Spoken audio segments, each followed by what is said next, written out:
আসসালামু আলাইকুম। আজকে আমি এখানে চিকেন নাগেট বানাবো। চিকেন নাগেটের জন্য এখানে আমি প্রথমে পাউরুটিগুলোকে ব্লেন্ডারে গুঁড়ো করে নিয়েছি। এরপর মুরগির বুকের যে সলিড মাংসটা সেটা আমি ছোট ছোট টুকরো করে নিয়েছি। এরপর এখানে আমি আদা রসুন বাটা, সয়া সস, গরম মশলার গুঁড়ো, আস্ত কাঁচামরিচ, লবণ দিয়ে এটাকে আমি ব্লেন্ড করে নিয়েছি।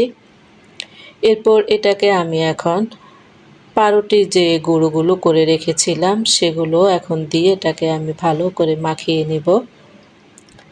তো চিকেনের নাগেটটা বাচ্চাদের টিফিনেও দেওয়া যায়।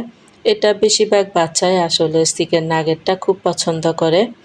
তো এটা আসলে শর্টকাট একটা নাস্তা। এটা বানিয়ে ফ্রোজেন করে রাখলে যে কোনো সময় আসলে ভেজে দেওয়া যায়। তো আমি এখানে কিভাবে কি করছি সেটা দেখাই যাচ্ছে। তো আমি এখানে কিছু নাগেট ভেজে নেব আর কিছু নাগেট আমি